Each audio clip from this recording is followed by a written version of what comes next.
Sir यांना माहिती दिली होती. त्यांच्या माहितीनुसार या प्रकरणामधील जो फिर्यादी आहे त्या फिर्यादीशी संपर्क साधण्यात आला. फिर्यादीशी संपर्क साधून फिर्यादींच्या सांगण्याप्रमाणे गुन्हा दाखल करण्यात आला.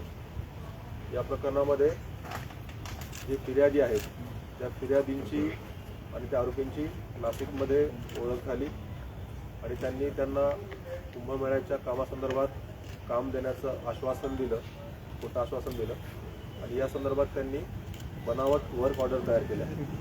बनावट वर्क ऑर्डर तयार करून त्यांना काम दिल्याचं दाखवलं आणि त्यांची फसवणूक केली. या कामासाठी किंवा हे काम देण्याचं त्यांना आमिष दाखवून त्यांच्याकडून 3,05,00,000 रुपये या आरोपींनी घेतलेले आहेत आणि खोट्या वर्क ऑर्डर, या वर्क ऑर्डर निघालेल्याच नाही आहेत, त्या वर्क ऑर्डर त्यांनी या संबंधित आरोपींनी दिल्या आहेत. या वर्क ऑर्डरची जे त्यांनी दाखवलं एकूण 591 कोटींची कामं दिली असं त्यांनी त्यांना फिर्यादींना दाखवलं.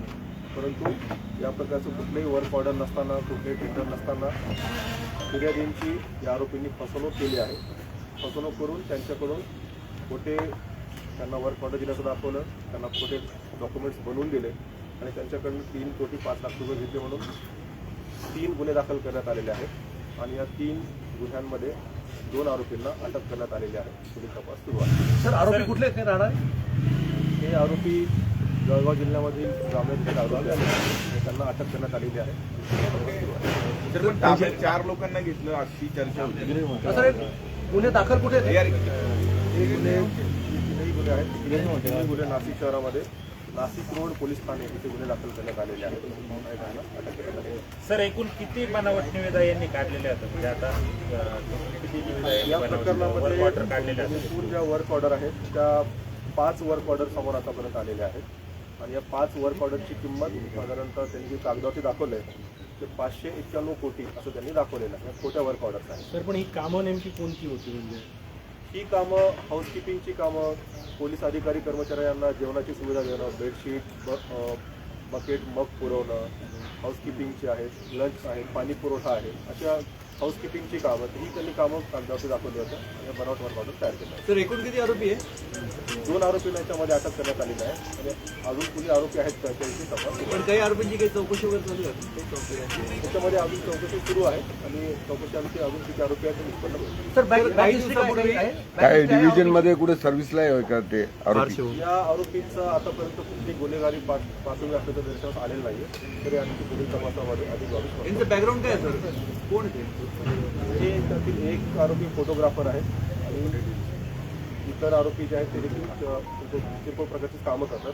असं कुठला एखादा मोठा याच्यामध्ये आरोपी अजून तरी समोर आलेला नाही. आणि ते राहिला जळगावचे तुम्ही म्हणता, पण त्यांचं नाशिकशी लिंकअप कसं झालं? कोण अजून कोण मीडिएटर आहे? आता प्रथम दर्शनी ह्या आरोपींची आणि या फिर्यादींची ओळख नाशिकमध्ये झाली होती. त्यांची नाशिकमध्ये चर्चा झाली होती. नाशिकमध्येच त्यांनी त्यांना काम देण्याचं आश्वासन दिलं होतं, त्यांना वर्क ऑर्डर दाखवल्या होत्या. त्याचं आणखी इतर काही कनेक्शन आहे काय त्याची तपास सुरू आहे. सर, इतक्या हुबेहूब पद्धतीने त्या बनावट वर्क ऑर्डर तयार करण्यात आलेल्या आहे. प्रशासनाशी संबंधित कोणी आहे का जो त्यांना मदत करत होता, त्यांच्याकडे काही संपर्क होता? प्रशासनाचं याच्यामध्ये कोणी समस्या असल्याचं समोर आलेलं नाही.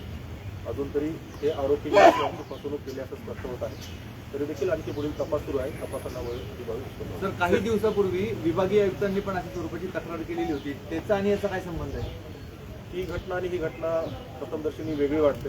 त्याचा आणि या घटनेचा सध्या तरी परस्पर काही संबंध दिसून येत नाही. त्यातले काही आरोपी पकडले होते? त्यातील आरोपी त्याच वेळेस अटक झालेले आहेत. त्या घटनेमध्ये ही स्वतंत्र घटना आहे. त्यांच्याविषयी कालच गुन्हा दाखल झालेला आहे.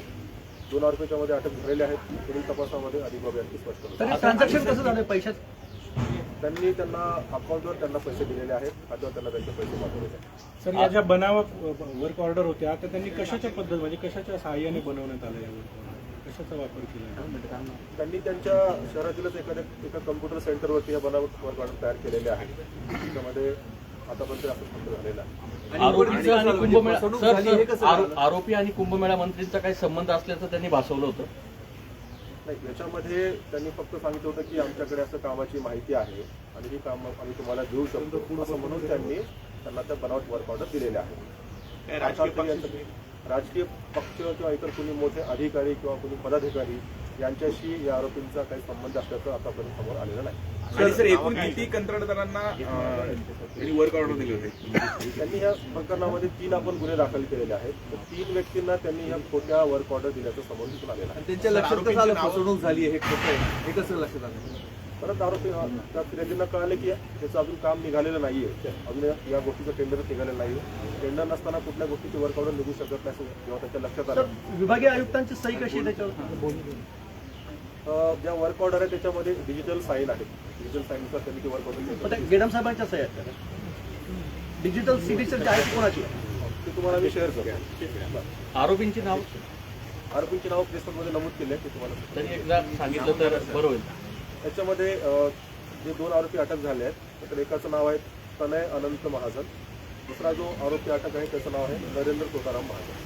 दोन्ही महाजन आहेत महाजनांकडून तर जो तन्मय जो आहे त्याच्याविषयी असं म्हटलं जातं की तो महाजन यांचा नातेवाईक असल्याचं भासून मुंबईत पण असेच व्यवहार करत होता आणि नाशिकमध्ये पण त्यांनी तेच भासवलं. सध्या तरी या प्रकरणामध्ये असं त्यांनी दर्शवत आलेलं नाही.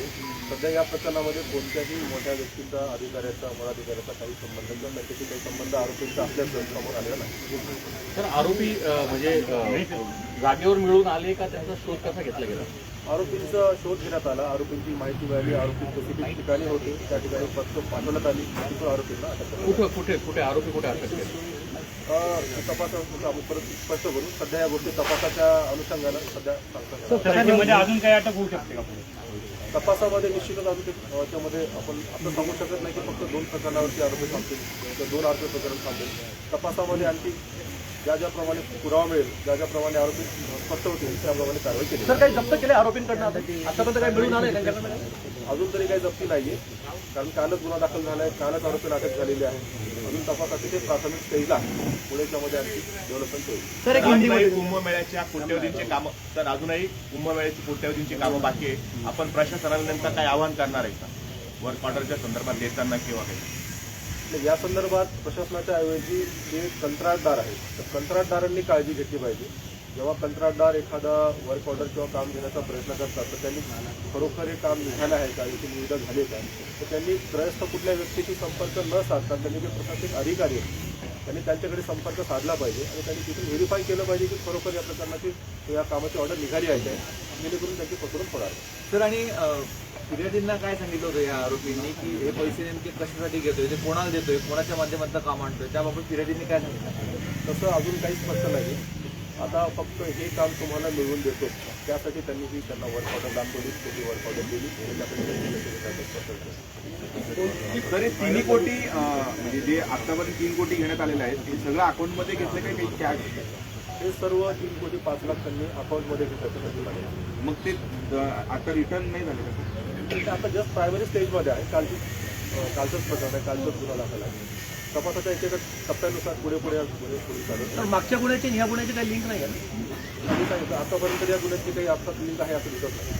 सर आणि जे फिर्यादी आहे ते पोलिसांकडे नाही का मंत्री महोदयांकडे गेले, नेमकं काय तक्रार घेऊन काय बुवा त्याचं कारण होतं? म्हणजे पोलिसांवर म्हणजे ते प्रकरण पोलिसांशी रिलेटेड असल्यामुळे ते तिकडे गेले का?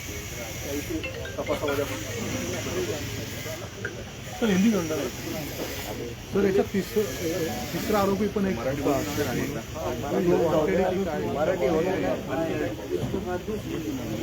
सर ये विषय हिंदी जाना सर एक हिंदी छोटी सा शॉर्ट. सर क्या कहना कहेंगे कि कुंभ मेले को लेकर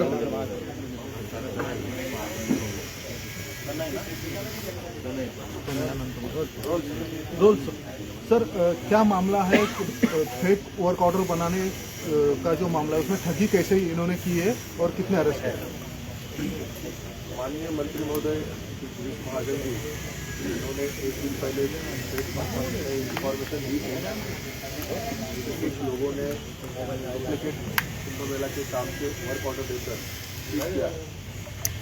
अकॉर्डिंगली माननीय मंत्री महोदय जी ने इंफॉर्मेशन किसी नासिक सर को दी थी.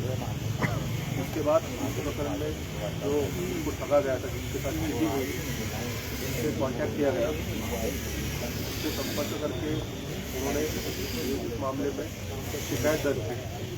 शिकायत के अनुसार 2 लोगों ने जो इस मामले में फिरियादी है उनको बताया कि हम आपको कुंभ मेला की में टेंडर कॉन्ट्रैक्ट दे सकते हैं। उन्होंने उनको फर्जी डॉक्यूमेंट दिखाए और फर्जी डॉक्यूमेंट दिखाकर उनको काम देने का आश्वासन देकर उनको फर्जी डॉक्यूमेंट दिए और उनको 591 करोड़ का काम किया ऐसा दिखाया गया और उसके फर्जी डॉक्यूमेंट उन्होंने उनको दिए। इसके बदले में उन्होंने जो इस कंप्लेंट में फिरियादी है उनसे 305 करोड़ रुपए उनके अकाउंट में दिए और उनको फेक डॉक्यूमेंट देकर उनको कुंभ मेला के संदर्भ में काम दिया, इस बारे में उनको फर्जी डॉक्यूमेंट देकर उनके साथ ठगी की है। Accordingly Nashik road police station में 3 मामले दर्ज किए गए हैं। उनमें अब तक 2 आरोपियों को अरेस्ट किया गया है। आगे की तहकीकात शुरू है। सर उनके नाम क्या है, उनका बैकग्राउंड क्या है और कहाँ से अरेस्ट किया हुआ है?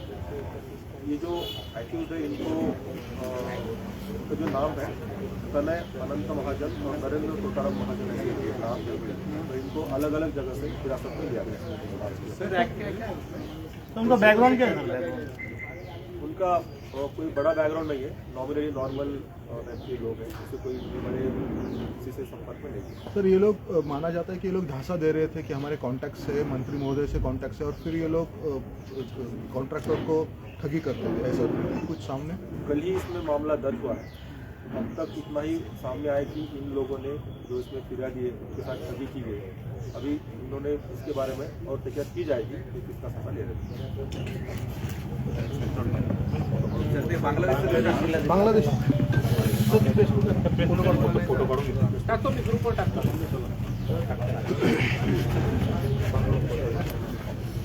आता बांगलादेशी आहे. सर 2 बांगलादेशी लोकांना ताब्यात घेतलेले आहे. नेमकं ते म्हणजे काय त्यांचं हे आहे पार्श्वभूमी आणि ते नाशिकला राहत होते की कुठे राहत? काल रोजी नाशिक शहर येथे